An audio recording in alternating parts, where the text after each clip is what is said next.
नमस्कार दोस्तों, मैं हूं मुकेश कुमार और आप देख रहे हैं हमारा सबसे लोकप्रिय चैनल आइए कुछ सीखते हैं। दोस्तों, कल मैं आपको फ्लांज के बारे में बताया था। फ्लांज की कैटेगरी और उसका सिंबल क्या है, उसकी पहचान क्या है और वो कहाँ लगता है, ये तो आप लोग आसानी से हम समझते हैं कि सीख लिए होंगे। लेकिन अब हम चलते हैं इसके साइज पर। साइज का मतलब क्या हुआ? आकार।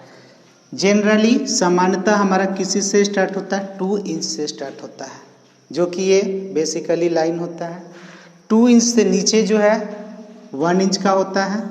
1 इंच के नीचे 3/4 का होता है। 3/4 जो है 3/4 और ½ इंच ज़्यादातर स्टीम लाइन में यूज होता है। स्टीम लाइन का मतलब होता है किसी मेन लाइन को गर्म करने के लिए एक सपोर्टिंग लाइन होता है जो इंसुलेशन के अंदर होते हैं, तो उसके बारे में आपको बताऊंगा। लेकिन यहाँ पर अभी हम फ्लांज के बारे में चल रहे हैं, तो मेन फ्लांज को लेके चलेंगे। तो 2 इंच जो है नॉर्मली है, जिसका क्लासिफिकेशन मैं आपको कल बताया था कि 150 क्लास होता है। इसका भी अगर क्लासिफिकेशन 150 क्लास से देखेंगे, सबका हम 150 क्लास हम देखते चलते हैं।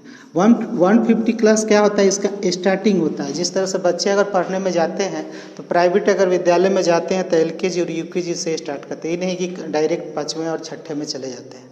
उसी तरह से अगर हम कोई भी सरकारी विद्यालय में जाते हैं तो हमारा नंबर 1 में नामांकन होता है, यानी कि पहला में नामांकन होता है, उसमें LKG UKG नहीं होता है।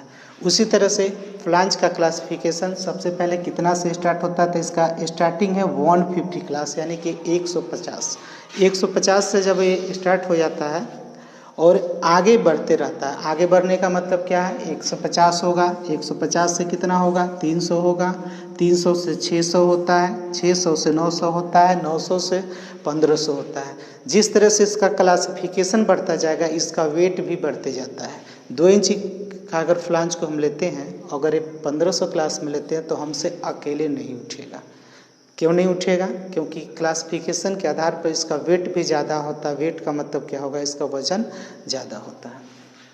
तो इस तरह के 1 इंच और 3/4 और ½ इंच जो होते हैं, अभी मैं आपको बताया हूँ, यह जो होते हैं ये ज़्यादातर स्टीम लाइन में आते हैं। इसके फ्लांज एकदम बिल्कुल छोटे छोटे होते हैं, चक्के के समान, पहिए के समान होते हैं। और इस सब में इसका फ्लांज जो भी होगा इस तरह का होता है। और उसमें होल कितने होते हैं? तो 4 होते हैं। होल टू होल होता है ये फ्लांज। ये फ्लांज एक बार में हम 15-20 को आसानी से ले जा सकते हैं। इसको पहचानना बहुत आसान है। उसके कोरे पर, कोरे का मतलब क्या होता है? जो इसका स्टार्टिंग किनारा होता है जिसको कोर बोलते हैं, वहाँ पर इसका क्या लिखे रहेगा? इस तरह से लिखे रहेगा CL 150 और उसके बाद क्या लिखे रहेगा? 1 इंच अंशी लिखे रहता है। सब अमेरिकन के द्वारा ही, अमेरिका से ही इस मटेरियल का निर्माण स्टार्ट हुआ है, इसलिए सब पर अंशी लिखे रहता है। क्लासिफिकेशन कितना रहेगा? 150 और 1 इंच इसका।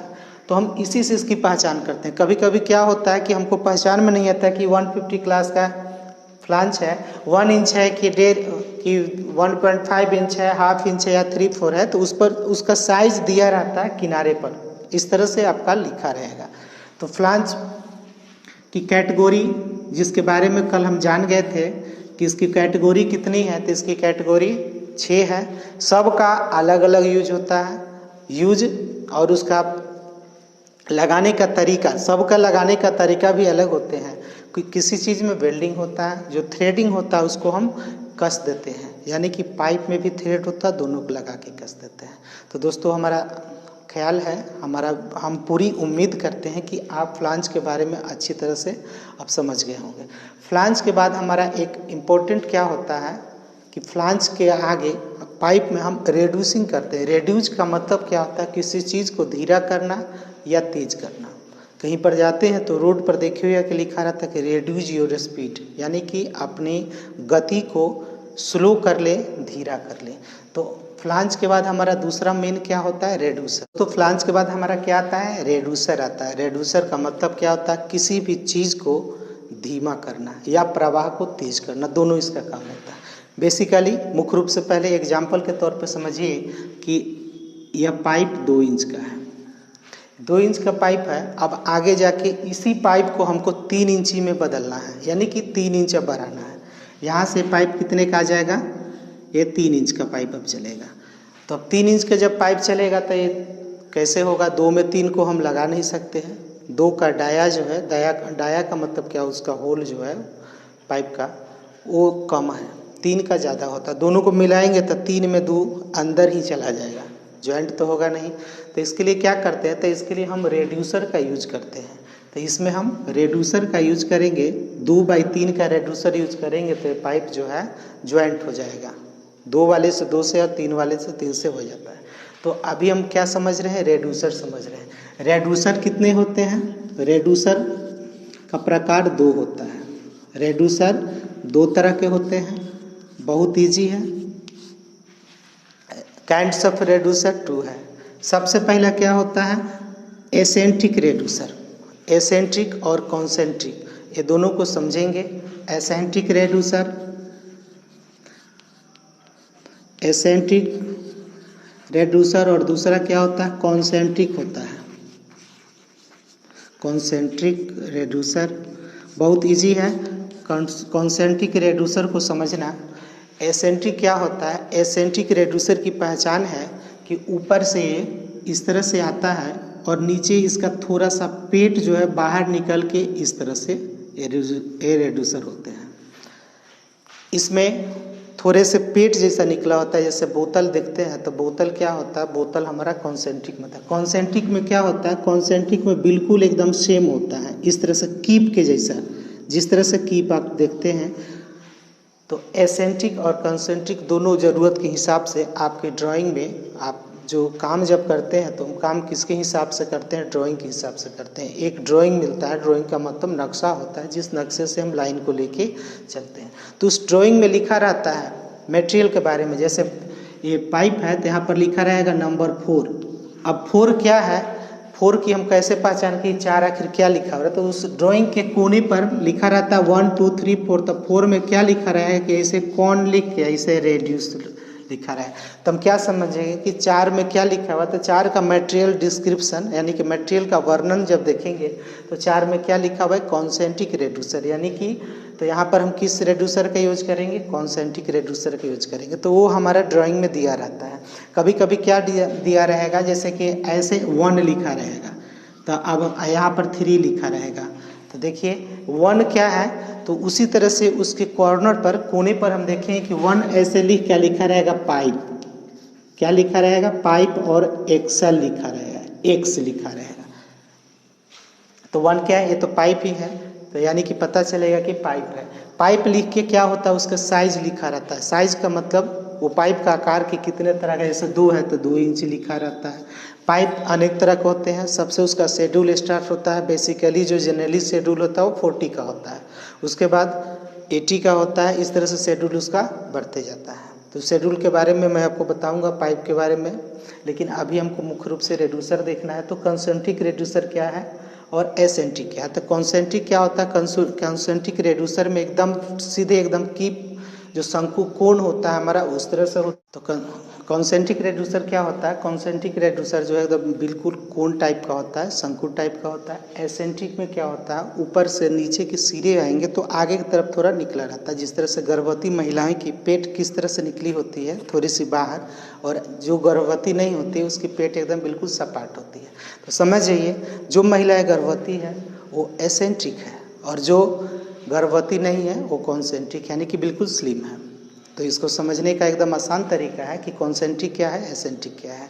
कॉन्सेंट्रिक बिल्कुल कोण जैसे होते हैं, इसमें कुछ भी नहीं निकला होता है। एसेंट्रिक में क्या होता है, थोड़े से इस तरह से पेट निकले होते हैं, गर्दन बिल्कुल सही होता है, नीचे की ओर निकले होते हैं। तो एसेंट्रिक रेड्यूसर कहाँ लगता है, कॉन्सेंट्रिक कहाँ लगता है, ये हमारे ड्राइंग पर निर्भर करता है, हम पर निर्भर नहीं करता है। ये नहीं कि वहाँ पर कॉन्सेंट्रिक दिया रहे हम एसेंट्रिक ले आके लगा देंगे। तो इस तरह से अगर गलती करते हैं तो आपका क्या होगा, फिर से लाइन को कट करना पड़ेगा, और अपने सीनियर से, जो हमारे ऊपर के सीनियर होते हैं, उनसे हमको गाली भी सुननी पड़ती है, क्योंकि इस लाइन में क्या होती है, बैड यूज ज़्यादा यूज होता है। एक बार आपको सही से बताएगा, 2 बार सही से बताएगा, उसके बाद अगर आप गलती करते हैं तो आपको भद्दे बात भी बोलते हैं, और बोलते हैं क्या कि आपकी सैलरी आज का रोज आपका कट जाएगा, क्योंकि आपने काम जो किया वो गलत किया, लॉस ही हुआ, कोई प्रॉफिट नहीं हुआ।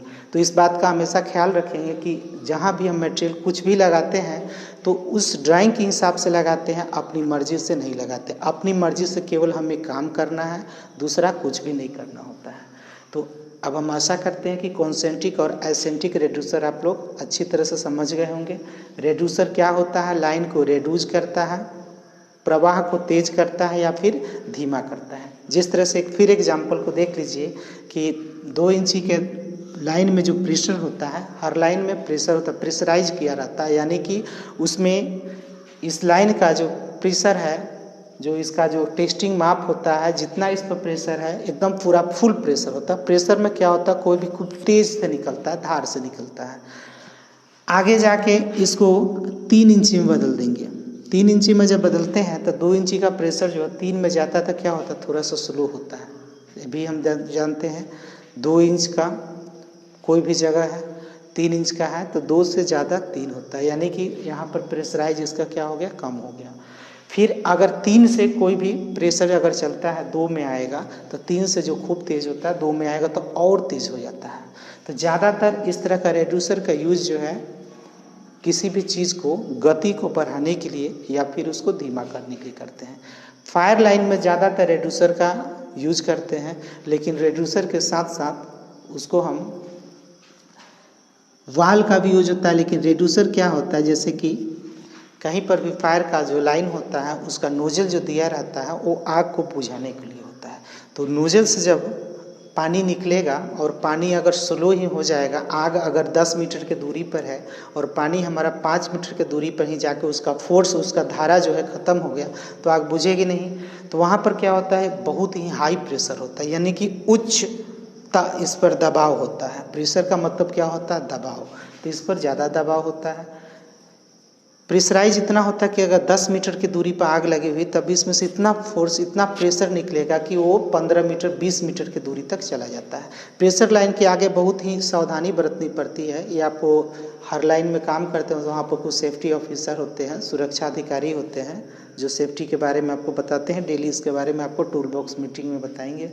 तो उस पानी के सामने अगर हम जाते हैं तो उसमें इतनी गति होती है, इतनी फोर्स होती है कि हमको भी वो घायल कर देगा, यानी कि हमको भी इंजर्ड कर देगा। हाथ रखेंगे सामने तो ऐसा भी हो सकता है कि हमारे हाथ को छील भी दे, छिद्र भी कर दे, इतना पानी में तेजी होता है। तो रेड्यूसर क्या है? किसी भी चीज़ को स्लो करते हैं या किसी भी चीज़ के प्रवाह को तेज करने के लिए रेड्यूसर का प्रयोग करते हैं। रेड्यूसर 2 तरह के होते हैं, कॉन्सेंट्रिक रेड्यूसर और एसेंट्रिक रेड्यूसर।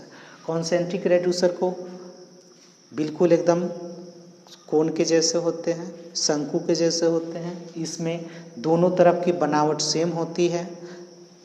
एसेंट्रिक रेड्यूसर में क्या होता है? गर्दन के नीचे थोड़े से ऐसे बाहर निकले होते हैं, फिर नीचे आते हैं, यानी कि इसका स्लिम बॉडी नहीं होता है, इसका स्लिम बॉडी होता है।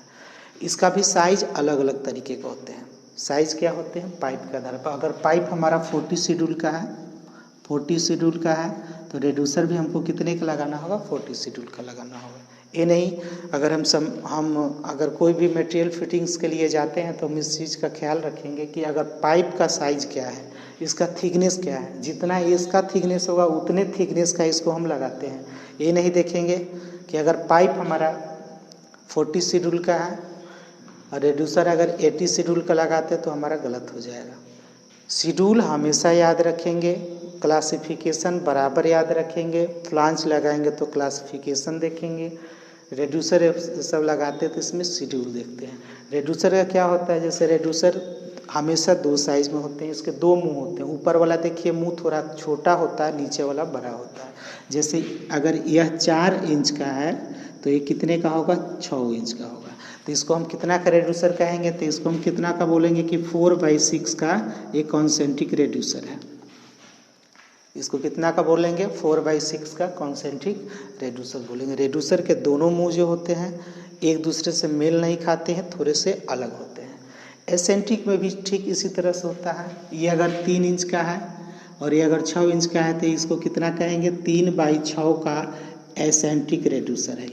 3/6 का एसेंट्रिक रेड्यूसर है। कहने का मतलब है कि 3 इंची में से 6 इंच का लाइन आगे चल के निकलेगा या 6 में से 3 का निकलेगा। तो रेड्यूसर कहीं पर भी लाइन को मोटा या पतला करने के लिए, रेड्यूस करने के लिए इसका यूज करते हैं। रेड्यूसर 2 तरह के होते हैं, एसेंट्रिक रेड्यूसर और कॉन्सेंट्रिक रेड्यूसर।